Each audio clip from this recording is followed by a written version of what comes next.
करना होता है, और उसमें हमेशा याद रखिएगा कि आर की वैल्यू होती है जो अपने अननोन होती है और फाइंड करनी होती है। ये टारगेट दो वजूहात पे यूज़ होता है, या तो आपने फ्यूचर में परचेज ऑफ ए प्रॉपर्टी, हमने कोई प्रॉपर्टी परचेज करनी है इन फ्यूचर, या पेमेंट ऑफ डेट होती है, डेट कह लें या लोन कह लें, इन फ्यूचर। दो मकसद के लिए हम सिंकिंग फंड ओपन करते हैं, लेकिन सिंकिंग फंड के सवाल में हमेशा याद रखिएगा आर ही फाइंड करना होता है, ठीक है नी। अब पहला क्वेश्चन पढ़ लेते हैं नी। ये मशीन कॉस्ट कंपनी 1 मिलियन, ठीक है नी, 1 मिलियन है जी मशीन की कॉस्ट जो आज पड़ रही है, and it's effective life is estimated to be 20 years, n की वैल्यू जो है वो 20 है। If the scrap value is expected to realize 50,000 only, मतलब मशीन आज मिल रही है 10 लाख रुपए की, 20 साल यूज करने के बाद जब फ्यूचर में उसको बेचेंगे तो 50,000 रुपया की सेल होगी। The sum to be invested every year at 13.25% compounded annually for 20 years to replace the machine which would cost 30% more than its present value is. आपने sum to be invested every year, मतलब R की value find करनी है सादा अल्फाज में, जो मैंने अभी आपको बताई। तो मैंने सिंकिंग फंड में एक चीज़ आपको समझाई थी कि इन केस ऑफ प्रॉपर्टी आपके जो टारगेट होता है, जो सम ऑफ एनुअली होती है, वो बेसिकली होती है cost of new asset minus scrap value of old asset, ठीक है। ये बात आपने याद रखनी है। देखिए जी, आज मशीन आपको 10 लाख रुपए की पड़ रही है, 20 साल गुजरने के बाद उसकी कॉस्ट आपको 10 लाख नहीं पड़ेगी, वो 30% महंगी हो चुकी होगी, विच वुड कॉस्ट 30% मोर। तो इसका मतलब है 30 साल बाद जो नई कॉस्ट होगी वो बेसिकली 13 लाख रुपया हो चुकी होगी। हमें तो कॉस्ट ऑफ न्यू एसेट चाहिए, ठीक है जी। कैसे निकलेगी जी? 10 लाख उसमें जमा करेंगे 30% ऑफ 10 लाख, तो 10 लाख तो ऑलरेडी आपके पास कॉस्ट है, और उसका 30% आ जाएगा जी 3 लाख। तो नए प्लांट की जो कॉस्ट 20 साल बाद होगी वो 13 लाख रुपए बनती है, ठीक है जी। तो 13 लाख रुपए यहाँ पे पुट कर देंगे। अच्छा जी, पुराने प्लांट को बेच के तो हमें 50,000 रुपये मिलेगा, तो 13 लाख में से 50,000 माइनस कर देंगे, तो इसका मतलब ये हुआ कि हमें 12,50,000 रुपये का टारगेट है जो पूरा करना है। That will be our sum of ordinary annuity, या that will be our target, ठीक है जी। या सादा अल्फाज में ये कह लें कि इतने फंड्स की हमें ज़रूरत है।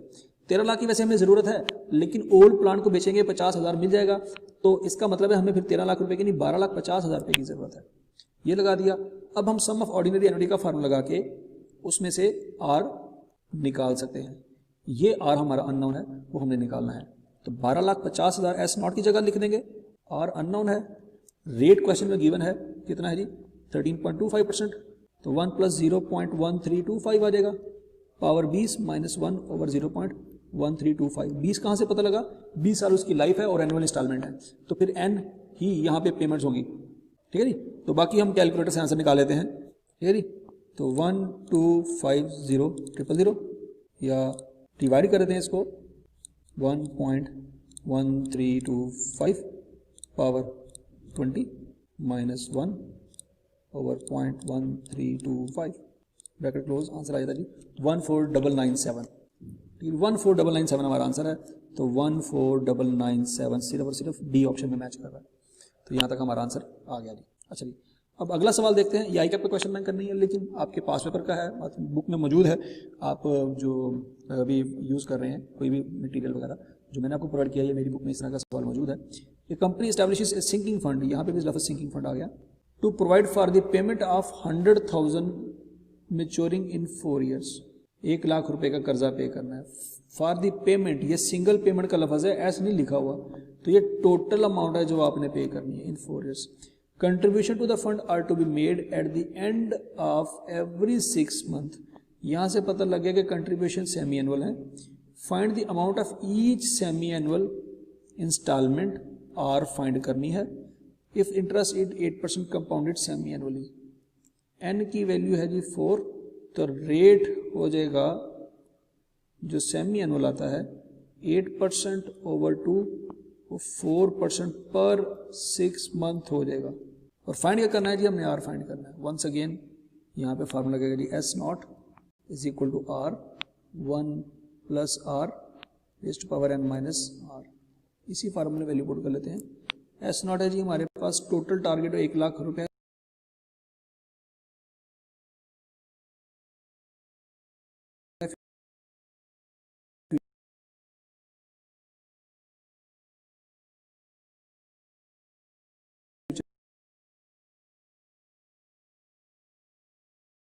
का, आर अननोन है, रेट है जी 0.04 semi annual, number of installments है 4 × 2 8, तो यहाँ से आर निकल आता है, वो निकाले थे हम, तो यहाँ पे 0.04 हो जाएगा, तो पावर क्या आ जाएगी जी 8, यहाँ पे 0.04 हो जाएगा और इक्वल 10852, तो 10852 ये लिखा हुआ है और कोई मैच नहीं कर रहा, ए ऑप्शन है, ए ऑप्शन है जी हमारी, ठीक है जी। अब अगला क्वेश्चन देख लेते हैं जी। Company wish to replace a machine in 5 years time, एक मशीन है जिसको 5 साल बाद उसने रिप्लेस करना है, तो क्वेश्चन में उसने एन की वैल्यू बता दी है, at an estimated cost of 30,000, okay. The company can earn an interest of 15% per annum on money invested in a fund, rate भी गिवन है। How much must be invested at the end of each 5 years, मतलब each of 5 years मतलब हर साल के and पे, यहाँ से पता लगा ऑर्डिनरी है, एन की वैल्यू 5 है और एनुअल इंस्टॉलमेंट है। In order to have sufficient funds to replace the machine, और मशीन की ये जो वैल्यू है ये इसका मतलब है यही फ्यूचर वैल्यू है, यही हमारा टारगेट है, ठीक है। अब पहले तो पढ़ के आइडिया नहीं हुआ था, लेकिन जब पता लगा कि इसके अलावा कोई इन्फॉर्मेशन नहीं है तो यही हमारा टारगेट है और इसी को हमने पुट करना है। तो क्या हम इसको कैलकुलेटर पे कर सकते हैं? जी बिल्कुल, कैलकुलेटर पे डायरेक्ट कर सकते हैं हम, तो हम डायरेक्ट कैलकुलेटर पे करने जा रहे हैं जी। तो यहाँ पे आ जाएगा जी 30,000, रेट 15% है, पावर 5 इंस्टॉलमेंट है, इक्वल प्लस कहते हैं 4449.46, तो 4449 सिर्फ और सिर्फ बी ऑप्शन में लिखा हुआ है, तो ये हमारा आंसर निकल आया। नेक्स्ट क्वेश्चन है जी, the company is planning to pay off a loan at the end of the 3rd year। अच्छा जी, लोन है और वो पे करना है, बारो नहीं करना, ये बात याद रखनी है।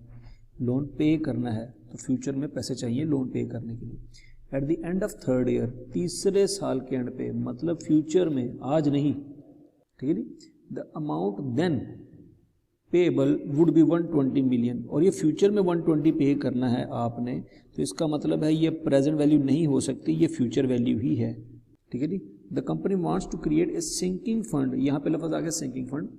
For this purpose the company will earn a 10% annual rate compounded quarterly, तो इसका मतलब है जी जो रेट है डेट इज 10% और कंपाउंडेड क्वार्टरली है, तो इसका मतलब है 4 पे डिवाइड करेंगे तो ये आ जाएगा जी 2.5% पर क्वार्टर, ठीक है जी। चेक कर लेते हैं जी, 10 डिवाइडेड बाय 4, तो 2.5% पर क्वार्टर बनता है ऑन ऑल डिपॉजिट्स। और यहाँ से पता लग रहा है कि नंबर ऑफ ईयर कितने हैं जी, 3 years हैं, n इज इक्वल टू 3, तो नंबर ऑफ इंस्टॉलमेंट्स जो होती हैं m क्रॉस n होंगी 4 × 3, तो 12 इंस्टॉलमेंट्स हैं। The company will earn contribution to the funds are to be made at the end of each quarter, यहाँ से पता लग रहा है कि कंट्रीब्यूशन क्वार्टरली है, 3 साल बाद पेमेंट करनी है, कंट्रीब्यूशन क्वार्टरली है, तो इसका मतलब है 12 पेमेंट्स आपने करनी है। What is the required quarterly deposit, तो रिक्वायर्ड क्वार्टरली डिपॉजिट का मतलब ये है आपने आर फाइंड करना है, ठीक है जी। सम गिवन है आपको 120 और इंस्टॉलमेंट जो है वो एंड पे है, तो ये ऑर्डिनरी एनुटी का सम है 120, ठीक हो गया जी। आपको n गिवन है, m गिवन है, 12 टोटल पेमेंट होगी है, रेट गिवन है, बस आर आपने फाइंड करना है। तो टिपिकल वही सवाल है, अब हम इसको कैलकुलेटर से सॉल्व कर लेते हैं। कैलकुलेटर में वैल्यूज पुट कर लेते हैं जी। सम की वैल्यू है जी 120 मिलियन, डिवाइड करते हैं फैक्टर के साथ, जो कि फैक्टर है जी 1.025 power 12 minus 1 over 0.025 close factor, तो 8.698 मिलियन, तो अप्रॉक्सीमेटली 8.6 ये लिखा, ये तो नहीं हो रहा, 8.69 को अगर हम राउंड ऑफ करें तो 8.7 मिलियन बनता है, इसका मतलब है ये बी ऑप्शन ठीक है, ठीक है जी। अब हम नेक्स्ट क्वेश्चन देखते हैं जी। A machine cost a company 5.2 million at and it's effective life is estimated to be 20 years, ठीक है जी। ये मशीन की कॉस्ट है और इसकी लाइफ 20 साल है, 20 साल बाद मतलब आपको मशीन रिप्लेस करनी पड़ेगी। A sinking fund is set up for its replacement by a new machine at the end of its life time, मतलब आज मशीन की कॉस्ट जो है वो 5.2 मिलियन है, जो 20 साल यूज होगी, 20 साल यूज होने के बाद एक नई मशीन की जरूरत पड़ेगी जो 20 साल बाद आएगी। When it's scrap value will B 250,000 only, ये वाली जो मशीन है 20 साल बाद सिर्फ इतने रुपए की सेल होगी। The price of new machine is estimated to be 50% higher than that of the present one, मतलब आज की मशीन की मुनासबत से वो 50% हायर होगी, ठीक है जी। Determine what amount should be set aside at the end of each year, what amount should be set aside at the end of each year, R find करना है हमने, और एंड ऑफ ईच ईयर से पता लगा कि ordinary annuity है। If it earns 8% interest per annum compounded annually, R आपने फाइंड करना है। तो इसका मतलब है आपको सम चाहिए पहले, जब तक सम नहीं होगा आप आर फाइंड नहीं कर सकते। और मैंने आपको बताया था इन केस ऑफ मशीन या प्रॉपर्टी जब आपने परचेज करनी होती है, S naught is equal to cost of new machine minus scrap value of old machine, ठीक है जी। तो कॉस्ट ऑफ न्यू मशीन जो बनती है डेट इज 5.2 मिलियन का 50% हायर, मतलब सादा अल्फाज में 5200,000 का लेंगे 50% और उसको 5200,000 में ही ऐड कर देंगे, ठीक है जी। तो वो चेक कर लीजिए जी, 5.2 मिलियन का लेते हैं जी 50%, ये आता है प्लस 5.2 मिलियन, तो 7.8 मिलियन बनता है। 7800,000 ये कॉस्ट ऑफ न्यू मशीन आ गई। अब इसमें से माइनस करनी है स्क्रैप वैल्यू। स्क्रैप वैल्यू इसने बता दिया जी 2.5 लाख है, तो 2.5 लाख इसमें से माइनस कर देते हैं, ठीक है जी। मतलब 7800,000 माइनस 250,000, 755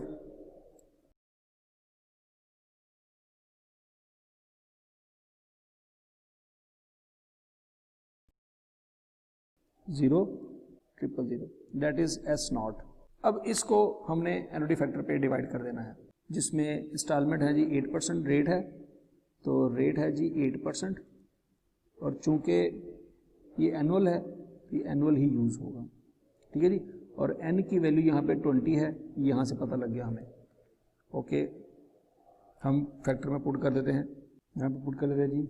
एस नॉट की वैल्यू है 755,000 डिवाइडेड बाय 1.08 पावर 20 माइनस 1/0 164,984 164,984 ये वैल्यू लिखी हुई है, तो यही हमारा आंसर है।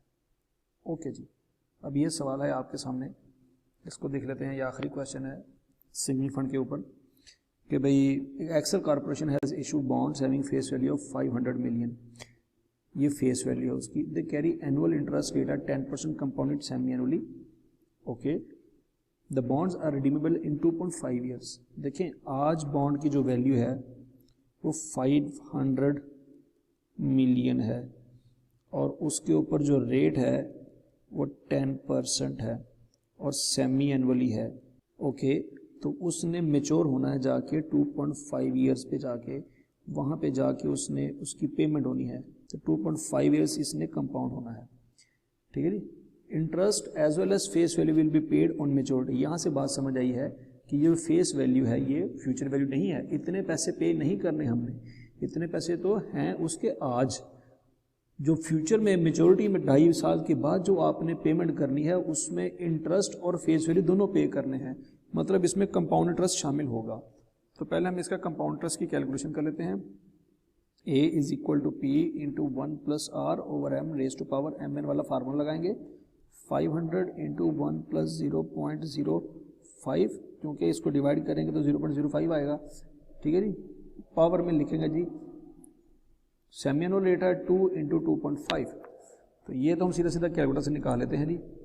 500 इंटू 1.05 पावर 2 इंटू 2.5, तो 638.14 है, ये आपने पेमेंट करनी है, ठीक है जी। 0.1408 अप्रॉक्सीमेटली इतना आता है। ओके, अब पढ़ते हैं जी अगले। Find the amount that should be deposited each month. Each month जो पैसे जमा करवाने हैं वो फाइंड करना है, मतलब आर की वैल्यू फाइंड करनी है। दूसरी बात समझ आई कि आपकी जो इंस्टॉलमेंट है वो मंथली है, तो एम की वैल्यू हो जाएगी 12 into a sinking fund. Sinking fund है ये, डेफिनेटली एस नॉट चाहिए होगा आपको। To be able to redeem all bonds on maturity, ताकि वो मेच्योरिटी के ऊपर जो पैसा देना है सारे का सारा वो पे कर दिया जाए। If the deposit amount interest earn interest 9% compounded monthly, तो याद रखना ये रेट किसी और चीज़ का था और ये रेट किसी और चीज़ का है। यहाँ पे जो रेट है डेट इज़ 9%, और चूंकि मंथली है तो वो 12 पे डिवाइड हो जाएगा। तो 9 डिवाइडेड बाय 12 करेंगे तो 0.75 है, ठीक है जी, और डिवाइडेड बाय 100 करना पड़ेगा तो 0.0075 आंसर आता है। अब हम जो आर की वैल्यू है वो कैलकुलेटर से निकाल देते हैं, ठीक है जी। हमें टोटल टारगेट देखना है, वो डेट इज 638.1408 है, 638.1408 डिवाइडेड बाय 1.0075 पावर यहाँ पे क्या लेनी है हमने, देखिए मंथली इंस्टॉलमेंट है और कितने साल है, 2.5 साल है, तो m इंटू n करेंगे, 12 इंटू 2.5 करेंगे तो आ जाएगा जी 30।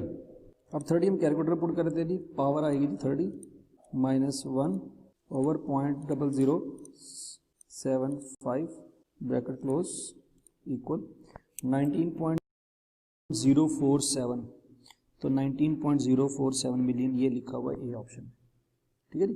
तो ये 19.047 मिलियन हमारी वैल्यू बनती है। तो ये थे जी सिंगिंग फंड के क्वेश्चन। तमाम सिंगिंग फंड के क्वेश्चन जो हैं वो 2 कैटेगरीज में डिवाइडेड हैं, प्रॉपर्टी परचेज करनी फ्यूचर में या पेमेंट ऑफ डेट करनी है इन फ्यूचर में, ठीक है जी। बारो नहीं करना, पेमेंट करनी है डेट की। तो अगर प्रॉपर्टी परचेज करनी है तो उसमें एस नॉट जो होगा उसका फार्मूला ये है, cost of new asset minus secret value of old asset. इस बात को हमेशा याद रखना सिंगिंग फंड के क्वेश्चन में। तो बाकी आपके सारे सवाल हो जाएंगे। और मैंने आपको एक चीज़ बताई थी शुरू में कि सिंगिंग फंड के क्वेश्चन